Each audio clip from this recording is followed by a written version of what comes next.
Voglio solo richiamare la vostra attenzione su, in base anche alla mia esperienza, quali sono i punti rilevanti che ci pone il tema della Via della Seta, che è poi l'obiettivo del convegno. Perché la Via della Seta ci riguarda e in che modo ci può riguardare? Innanzitutto dobbiamo dire una cosa e fare i complimenti ai cinesi, perché se non altro come titolo di un film che tiene banco da qualche anno, hanno inventato una cosa estremamente affascinante. La Via della Seta, come è stato correttamente detto prima, è un'iniziativa strategica che ha un aggettivo dominante, è estremamente inclusiva. È un menù dove chiunque si trova rappresentato. I paesi in via di sviluppo, i paesi che hanno materie prime, i paesi che hanno manodopera a basso costo, i paesi europei che cercano di trovarsi un ruolo nell'Est Europa, i paesi europei della sponda sud del Mediterraneo che cercano di entrare nei mercati europei, e per tutti questi paesi la Belt and Road Initiative ha un menù pronto di supporti, sostegni finanziari, strumenti, e l'avete visto nella presentazione. Quindi un primo tema è: con questa cosa ci dobbiamo confrontare perché è così appealing, come dicono gli inglesi. Nelle parole usate dal presidente Xi Jinping nel 2003 per spiegare cos'è la Belt and Road Initiative, voi trovate alcuni verbi e alcuni aggettivi che poi negli anni si sono tradotti in azioni molto concrete.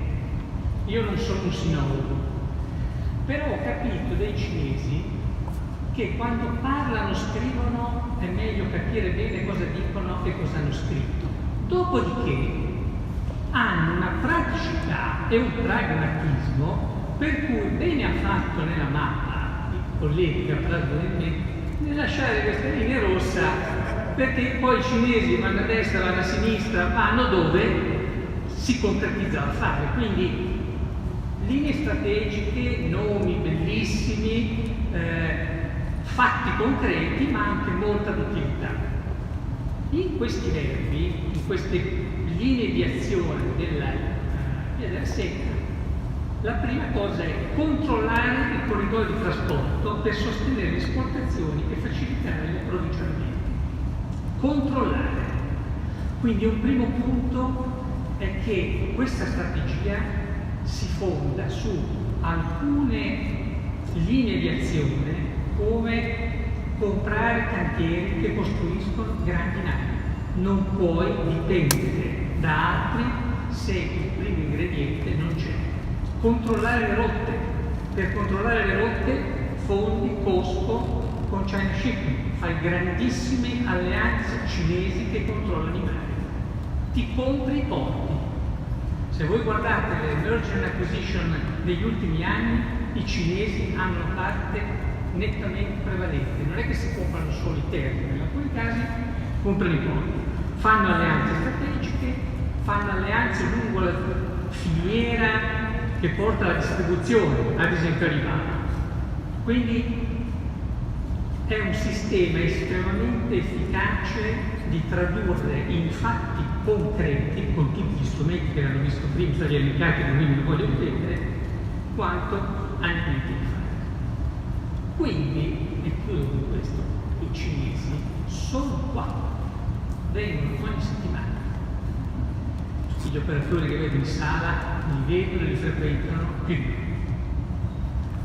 Perché Genova? E qui vorrei veramente la vostra attenzione. Bellissima la presentazione di Maresca, che ha fatto capire che cosa occorre fare, come deve essere un porto su cui un Mister X deve puntare per interessare un interlocutore come Cina. Ma a mio parere la domanda più rilevante è un'altra, perché qui non vorrei che ci fosse l'impressione che ci si può sedere a tavola gratis. Non è così. La tavola è il controllo dei traffici. I traffici in questo momento hanno alcune direttrici, con il Nord Europa e fanno parte dell'Europa. È possibile alterare in parte, perché hanno detto bene quelli che mi hanno preceduto, non stravolgere, alterare in parte l'afflusso delle merci che viene dal Far East e che deve arrivare in centro Europa? Io ho pensato sempre che sia molto difficile, perché conosco l'incredibile preparazione, l'efficienza e la professionalità dei nostri competitori nel Nord Europa. Però poi i cinesi comprano il porto del Pireo, il Pireo. Cioè noi qui litighiamo, anche divertente, prima Maresca, no? Voi avete presente dov'è il Pireo? Il Pireo è un porto di transshipment e quello lo può fare, come lo fanno i porti africani, lottano sulla manodopera, costi bassi. Ma il tema è come dal Pireo, questo è certamente un tema che i cinesi stanno analizzando, nella relazione introduttiva è stato fatto riferimento, come porti la merce dal Pireo nei mercati europei. Questo è il tema di gioco. Capite? Se è possibile pensare dal Pireo, io non voglio sapere come faranno, è capace che lo fanno portandolo in spalla, perché i cinesi diciamo, ma se è possibile ipotizzare che lo fai da lì, vuol dire che lo possiamo fare anche da Genova. Vorrei che voi capiste quanto sarà difficile, come ha detto prima Maresca, noi non facciamo contenitore non per casualità, perché c'è un assetto preciso nella geografia economica mondiale che rende difficile alterare questo. Ma se è possibile farlo e concepirlo dal Pireo, lo possiamo concepire anche da Genova, e allora lì tutte le cose che ha detto prima Maresca sono centrali, nevralgiche. Ce ne sono però due in particolare, le voglio ripetere, lo sapete prima. Quando guardate le simulazioni tariffarie che i nostri terminalisti fanno per poter aggredire i mercati della Germania meridionale, della Svizzera, dell'Europa centrale, ci sono due variabili che contano più gli altri. La prima, che devi essere capace di lavorare le grandi navi, come ho detto prima nella presentazione Maresca. La seconda, che deve avere treni di 750 metri.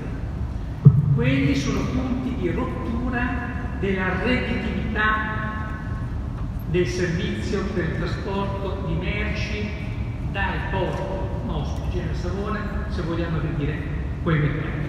Chiudo con l'ultima annotazione, è stata detta molto bene prima nella relazione introduttiva sulle criticità. Le criticità sono quelle che sono state dette: clausola di reciprocità, regole dell'Unione Europea per gli appalti, regole in materia ambientale, regole in materia di salute. Però io temo che qui il problema di un'Europa ondivaga e non coesa rafforzi i nostri competitori. E ho l'impressione che questi argomenti vengano usati in modo anche opportunistico per mettere in difficoltà eventuali nuovi competitor. Quindi io auspico che l'Italia sappia difendersi in Europa per evitare che l'utilizzo di queste argomentazioni apparentemente molto belle e sofisticate vada in danno del nostro Paese. Grazie.